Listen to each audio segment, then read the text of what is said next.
चूडालङ्कृत शशिकलाभ्याम् निजतपफलाभ्याम् भक्तेषु प्रकटितफलाभ्याम्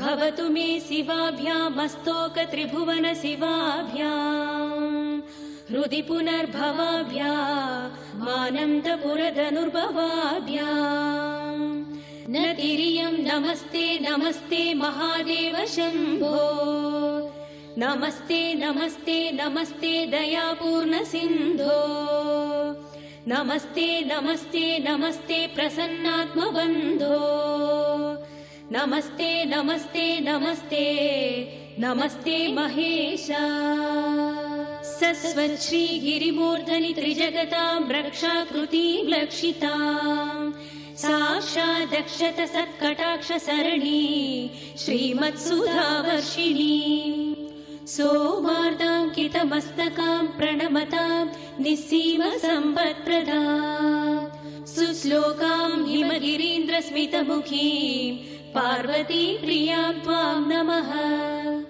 शम्भो प्रसीद सदया भव भव्यशीले लीलालवाकरित दैत्यकुलापहारे रजनीचलाद्रिनिलये श्रुतिगीतकीर्ते कैलासनाथ दयते तव सुप्रभातम् शम्भो सुरेन्द्रनुत शङ्कर त्रिशूलपाणे चन्द्रावतंस शिव सर्वपिनाकपाणे गंगाधर क्रतुपते गरुडध्वजाप्ता कैलासनाथ दयते तव सुप्रभातम् विश्वेश विश्वजनसेवित विश्वमूर्ते विश्वम्भर त्रिपुर भेदन विश्वयोने फालाक्ष भव्य गुण भोग विभूषणे सा कैलासनाथ दयते तव सुप्रभातम् कल्याण रूप करुणाकर कालकण्ठा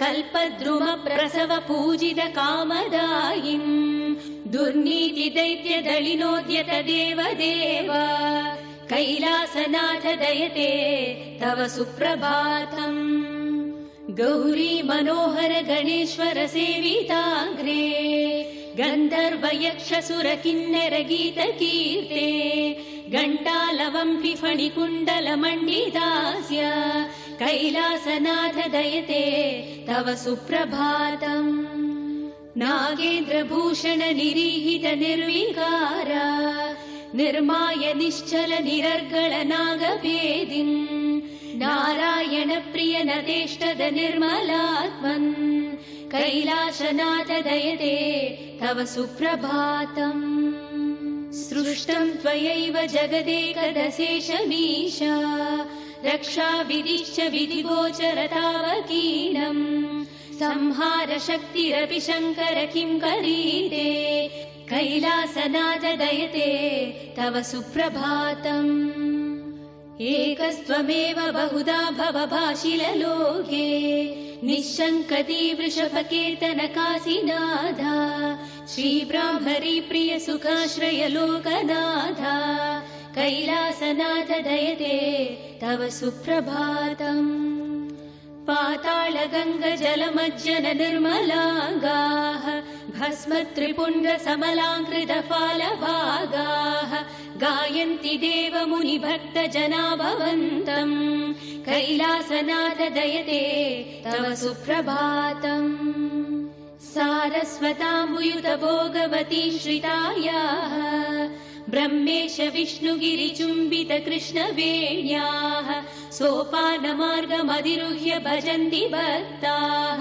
कैलासनाथ दयते तव सुप्रभातम् दक्षयज्ञ विध्वंसक श्रीगिरिजापदे भोला शङ्कर गौरी प्रिय निज भक्त सुलभ व्याघ्र चर्माधरा नीलकण्ठ भस्माधरा कैलासनाथ दयते तव सुप्रभातम् भक्त मार्कण्ड प्रिय वरदो भवाः मृत्युञ्जयाय जय शङ्करेन्द्राः माता विशालाक्षिपते श्रीकाशीनाथाय नमः कैलासनाथ दयते तव सुप्रभातम् नागाभरणभूषिताय दैत्यकुलान्तक दिव्यमूर्ते हिमशैलशिखराग्रलिङ्गोद्भवकारुण्यमूर्ते नाट्यप्रिय नटराज शिवताण्डव उग्रमूर्ते कैलासनाथ दयते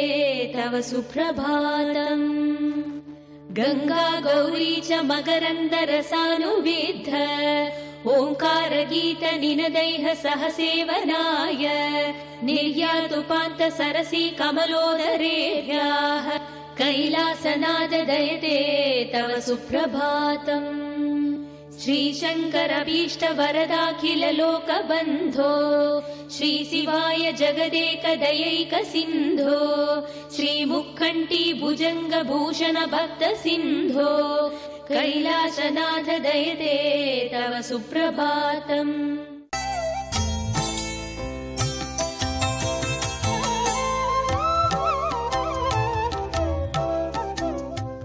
ధర్మము అధర్మము ధర్మాధర్మాల మిశ్రమము కనిపిస్తోంది. అదేవిధంగా పరలోకంలో ప్రాణులు అనుభవించే కర్మ ఫలాలు కూడా ఈ మూడు విధాలుగానే ఉంటాయి అని గ్రహించవచ్చు. వర్తమానాన్ని బట్టి భూత భవిష్యత్తులను ఊహించవచ్చు. అదేవిధంగా ప్రస్తుత జన్మలోని పుణ్యపాపాలను బట్టి గడిచిపోయిన మరియు రాబోయే జన్మలలోని పుణ్యపాపాలను కూడా మనం అంచనా వేసుకోవచ్చు. మా ప్రభువైన యమధర్మరాజు పుట్టుక లేనివాడు. ఆయన సకల ప్రాణుల హృదయాలలో ఉండి ఆయా ప్రాణుల గత చరిత్రలను ధర్మాధర్మాల స్వరూపాలను చూస్తూ ఉంటాడు. వారికి రాబోయే జన్మల గురించి కూడా తెలుసుకుంటాడు. తమోగుణం వల్ల అజ్ఞాని అయిన జీవుడు కంటికి కనిపించే దేహము మొదలైనవి మాత్రమే సత్యము అనుకుని వాటినే ఆరాధిస్తూ ఉంటాడు. పూర్వజన్మ స్మృతి నశించిన జీవుడు మాత్రం తన పూర్వజన్మలలోని ధర్మాధర్మాల గురించి రాబోయే జన్మలలోని ధర్మాధర్మాల గురించి తెలుసుకోలేకపోతున్నాడు. జీవుడి యందు 5 కర్మేంద్రియాలు, 5 జ్ఞానేంద్రియాలు, 5 ప్రాణాలు, 16వదైన మనస్సు, 17వదైన అహంకారము అనే అంశాలు ఉన్నాయి. ఆ జీవుడు చేతులు, కాళ్ళు, వాక్కు, జననేంద్రియము, విసర్జనేంద్రియము అనే 5 కర్మేంద్రియాలతోనూ తనకు ఇష్టమైన పనులను చేస్తూ ఉంటాడు. చెవి, చర్మము, కన్ను, నాలుక, ముక్కు అనే 5 జ్ఞానేంద్రియాలతో శబ్దము, స్పర్శ, రసము, రూపము, గంధములను తెలుసుకుంటూ ఉంటాడు. అటువంటి జీవుడు కర్మేంద్రియాలు, జ్ఞానేంద్రియాలు, మనస్సుకు సంబంధించిన 3 విషయాలను తానే స్వయంగా అనుభవిస్తూ ఉంటాడు. ఈ విధంగా 16 అంశాలతో ప్రసిద్ధమైన ఈ సూక్ష్మ శరీరము సత్వరజస్తమో గుణాల వల్ల ఏర్పడింది. దృఢమైన ఈ సూక్ష్మ శరీరము జీవుణ్ణి మళ్ళీ మళ్ళీ జనన మరణ పరంపర అనే చక్రంలో పడవేస్తూ ఉంటుంది. జీవుడికి సుఖ దుఃఖాల అతిశయాన్ని, భయాన్ని, పీడను కలిగిస్తూ ఉంటుంది. అజ్ఞాని అయిన వ్యక్తి కామ, క్రోధ, లోభ, మోహ, మద, మాత్సర్యాలనే అరిషడ్వర్గాన్ని జయించలేక తనకు ఇష్టం లేకపోయినా పూర్వవాసనా బలంతో కర్మలను ఆచరిస్తూ ఉన్నాడు. ఇలాంటి వాడు పట్టుపురుగు తన నోటి నుండి వచ్చిన దారాలతో తన చుట్టూ గూడు అల్లుకుని దాని నుంచి బయట పడలేకపోయినట్టుగా తన కర్మలతో తనను తానే కప్పివేసుకుంటూ ఉన్నాడు. ఇది మనం చేస్తున్నాం. పట్టుపురుగులాగా మన చుట్టూ కర్మల్ని అల్లేసుకుని దాని నుంచి మనం బయటపడలేకపోతున్నాము. అందువల్ల వ్యామోహితుడైపోతున్నాడు. ఎవడైనా ఏ కాలంలో అయినా, క్షణకాలంలో అయినా కర్మలు చేయకుండా ఉండలేకపోతున్నాడు. త్రిగుణాత్మకమైన ప్రకృతి యొక్క కార్యమే మనస్సు. ఆ మనస్సులోని పూర్వ వాసనలు మానవుడికి స్వేచ్ఛ లేకుండా చేసి అతడితో బలవంతంగా కర్మలను చేయిస్తూ ఉంటాయి. కంటికి కనిపించని పుణ్య పాపాల కారణంగా జీవుడికి చావు పుట్టుకలతో కూడిన స్థూల సూక్ష్మ శరీరాలు ఏర్పడుతూ ఉంటాయి. బలీయమైన అజ్ఞానం కారణంగా జీవుడు ఒకప్పుడు తల్లి పోలికలు గల శరీరాన్ని, మరొకప్పుడు తండ్రి పోలికలు గల శరీరాన్ని, అలాగే వారి స్వభావాలను కూడా పొందుతూ ఉంటాడు. ఏష ప్రకృతి సంగేన పురుషస్య విపర్యయః ఆసీత్ స ఏవ న చిరాత్ ఈశ సంగాద్ విలీయతే. జీవుడికి ఈ జనన మరణాలతో కూడిన సంసారం ప్రకృతి సంబంధం వల్ల ఏర్పడుతోంది.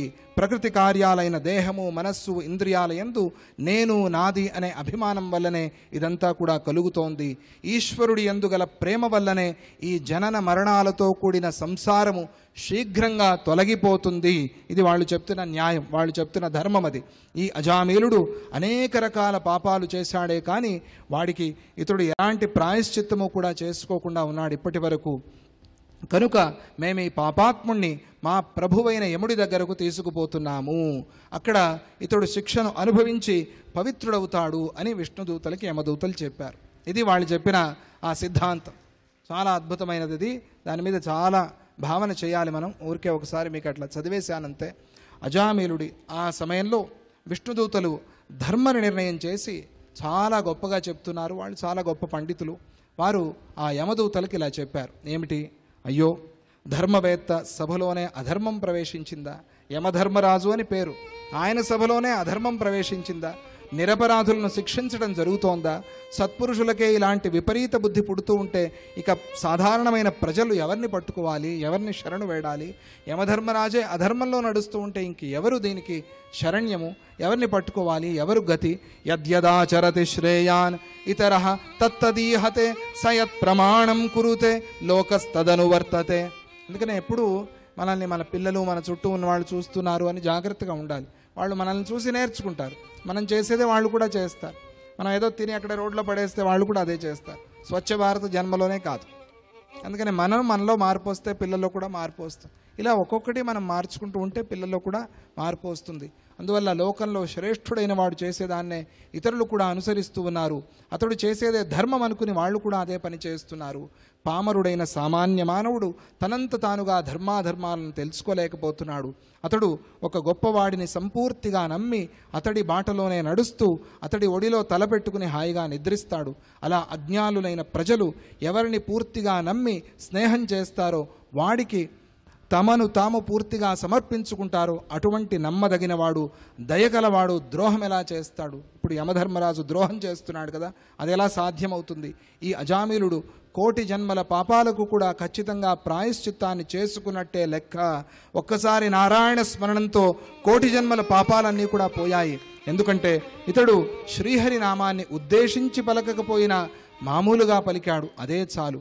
ఏతేనైవ హ్యఘోనోస్య కృతం స్యాదఘ నిష్కృతం యదా నారాయణాయేతి జగాద చతురక్షరం. ఎప్పుడైతే నారాయణ అని పలికాడో అప్పుడే వీడి జన్మల పాపం అంతా కూడా పోయింది. అది ఆ నారాయణ నామానికి ఉన్న శక్తి. బ్రహ్మహత్యానేక పాపాటవులకగ్నికీలలు హరినామ కీర్తనలు. నేను ఒకటి చెప్తాను, మీరు హరినామ కీర్తనలు అనాలి. చాలా అద్భుతమైన శ్లోకం ఇది, మీరందరూ వినే ఉంటారు. బ్రహ్మహత్యానేక పాపాటవులకగ్నికీలలు హరినామ కీర్తనలు గురుతల్ప కల్మష క్రూర సర్పములకు కేకులు హరినామ కీర్తనములు తపనీయ చౌర్య సంతమసంబునకు సూర్యకిరణములు హరినామ కీర్తనములు మధుపాన కిల్బిషమదనాగ సమితికి కేసరుల్ హరినామ కీర్తనములు.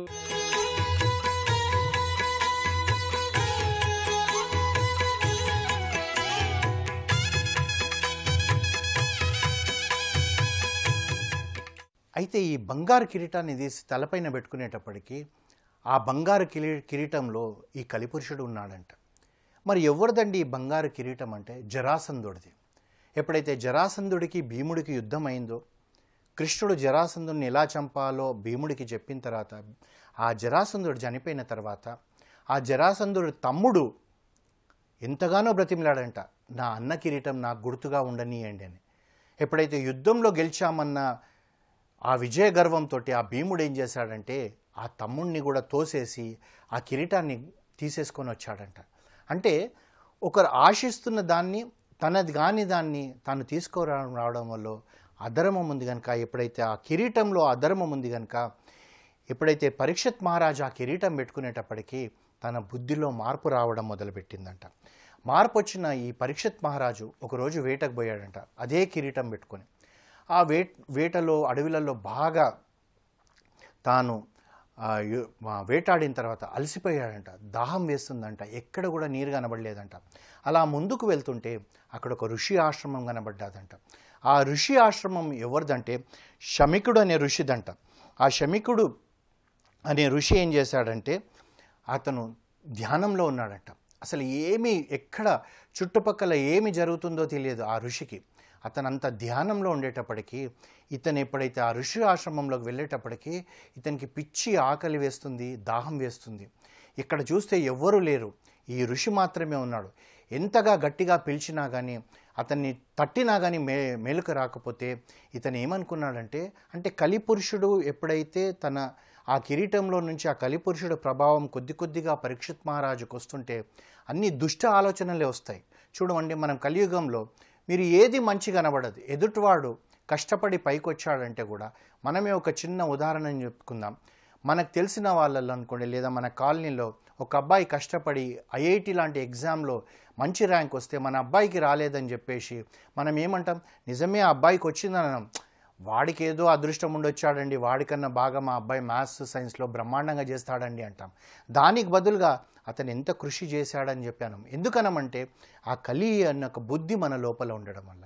ఎప్పుడైతే ఆ ఋషి అలా ఉండేటప్పటికీ తానేమనుకుంటున్నాడంటే, ఏదో నా ముందర తపస్సు చేస్తున్నట్టుగా అనుకుంటున్నాడు, నేను రాజును గనక నన్ను చూస్తూ తెలిసి కూడా నన్ను ఏమి చేయలేక నన్ను పలకరిస్తలేడు అంటే నేను ఇది చూసి గొప్పతనం అనుకొని అతనికి ఏదైనా బహుమానాలు ఇస్తాననుకుంటున్నాడేమో.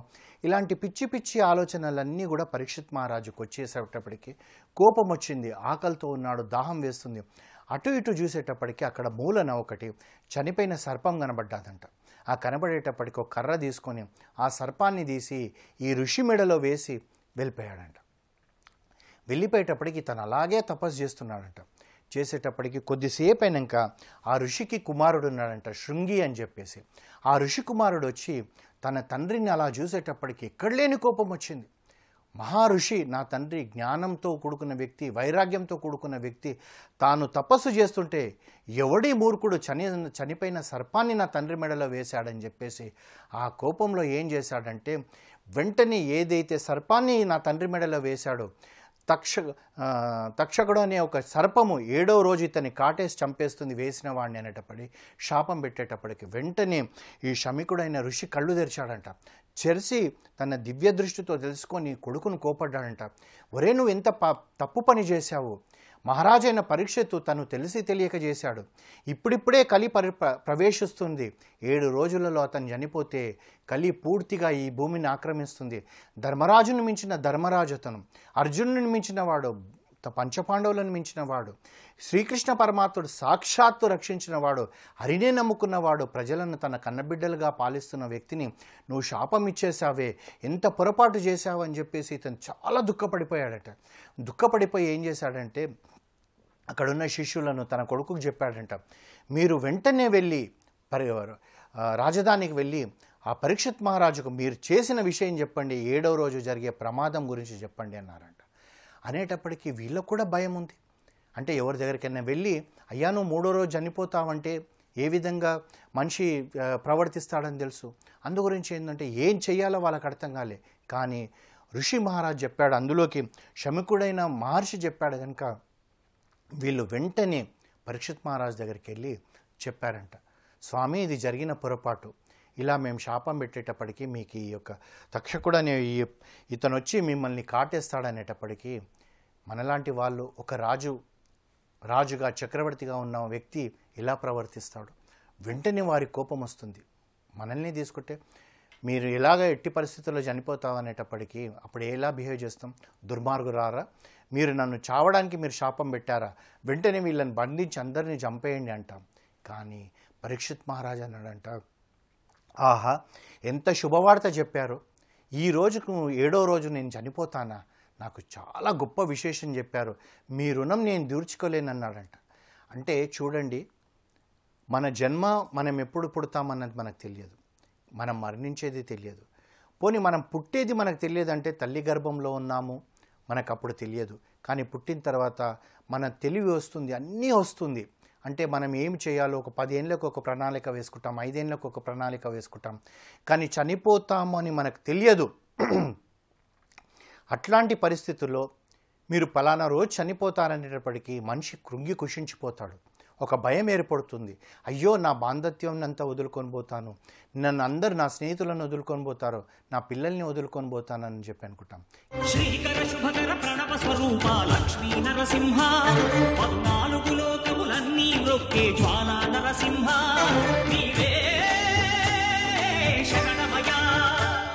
మాణిక్యాద్రి సమప్రభం నిజరుచా సంద్రస్థరక్షోగణం, జానున్యస్థకలాంబుజం త్రినయనం రత్నోజ్వలద్భూషణం, బాహుభ్యాం ధృతశంఖచక్రమనిశం దంశ్రోగ్రవక్త్రోల్లసత్, జ్వాలాజిహ్వముదగ్రకేశనిచయం శ్రీనారసింహం భజే.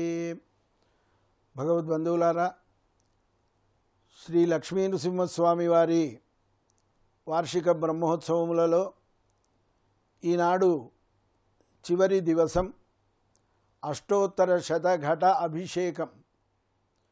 భగవంతుడి అనుగ్రహం పరిపూర్ణంగా లభింపచేయాలి అని భగవంతుడు వసించే అన్నింటినీ సేకరించి వాటిని తిరిగి భగవత్ సంపదలుగా పరమాత్మకి సమర్పించడం.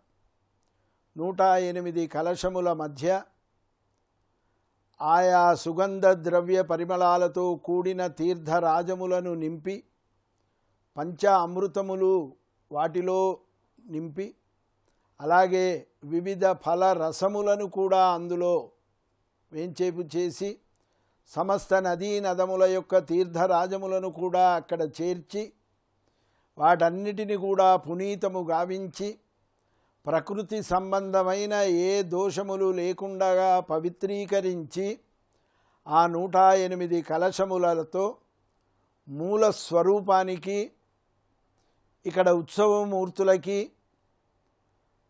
అభిషేక మహోత్సవం నిర్వహిస్తారు. భగవంతుడి అనుగ్రహం పొంది ఆ సంపదలన్నీ తిరిగి వృద్ధిని చెంది భగవద్ ఆజ్ఞగా లోకానికి మరింతగా అందించగలుగుతాయి. పంచామృతములతో అభిషేకం అంటే ఒక్కొక్క దాని ఫలితం అనంతమైనదిగా మనకి సూచించింది. 5 మిశ్రమములను ఏకత్రితం చేసి పరమాత్మకి సమర్పిస్తే మనం పొందే ఫలితం ఎంత గొప్పదో. మధువాతారుతాయతే మధుక్షరంతి సింధవా. తేనెను కలిపి అమృత అభిషేకం చేస్తే సమస్త నదీ నదములకి ఆ మాధుర్యం అనే గుణం పరమాత్మ శాశ్వతంగా ఇస్తాడట. నదులన్నీ జీవనదులుగా కావడానికి ఇదో భగవద్ అనుగ్రహమే అక్కడ కారణం అంటాం. మన నోట పలికే ప్రతి మాట కూడా మధుమంతం కావాలి. వీచే గాలులు కూడా మధుమంతములు కావాలి అంటారు. మధువాతారుతాయతే. ఈ వాయువులన్నీ కూడా మనకి ఉపకరించే రీతిలో అవి సంచరించగలిగిన నాడు, అంటే ఏ విధమైన విష స్వభావములు లేకుండా మనకి ప్రాణవాయువుగా ఉండగలిగినంత కాలం పరమాత్మ అనుగ్రహం వాటి మీద ఉంది అని అర్థం. లోకమంతా పాంచభౌతికమైనటువంటి స్వరూపంలో కనిపించిన వాటన్నింటిలో ఉండేటువంటి దోషాలను తొలగించి వాటికి పరిపుష్టిని కలిగించే తత్వం ఈ పంచ అమృత అభిషేక జలములతో పరమాత్మ అనుగ్రహిస్తాడు అంటోంది వేదరాశి. అలాంటి గొప్ప సంపద లోకానికి అందించమని వేడుకొని నిర్వహించే ప్రక్రియయే ఈ అష్టోత్తర శతఘట అభిషేకం. వేదాంత అర్థంలో చూస్తే నక్షత్రముల సంఖ్య 27, తిథుల సంఖ్య 15, వారముల సంఖ్య 7, అయనముల సంఖ్య 2, సంవత్సరముల సంఖ్యను వీటన్నిటినీ కలిపి ఏకత్రితం చేసి చూస్తే 12 ఆదిత్యాః, 12 అశ్వినౌ, 11 రుద్రాః వీళ్ళని కలుపుకుంటే 108 సంఖ్య ఏర్పడుతుంది. అంటే ప్రకృతిలో ఉండే సమస్త సంపదలకి సంకేతముగా 108 మనకు కనిపిస్తూ ఉంది. అందుకే అష్టోత్తర శతనామాలలో భగవంతుణ్ణి ఆరాధించినప్పుడు నరసింహస్వామి అష్టోత్తరాన్ని ఒక్కసారి మనం చూస్తే సర్వదృగ్గోచరాయ నమః, అన్నింటికీ కనిపిస్తూ ఉంటాడట స్వామి, అందరికీ కనిపిస్తాడట. కానీ ఎప్పుడు కనిపిస్తాడు? ప్రహ్లాదతత్వంలోన ఉంటే తప్ప ఆయన కనిపించడు. హిరణ్యకశిపుడు వైకుంఠం దాకా వెళ్ళొచ్చాడు, కనిపించాడా? లేదే. మరి ఎలా? ప్రహ్లాదుడికి అంతటా చూడగలిగిన జ్ఞానం పరమాత్మ అనుగ్రహం కనుక ప్రకృష్టమైన ఆహ్లాదం అంటే ఏమిటో కాదు, పరిశుద్ధమైన మనస్సు ఉండాలి. శుద్ధేన మనసాగ్రాహ్యా ఉపనిషత్తు చెప్పింది.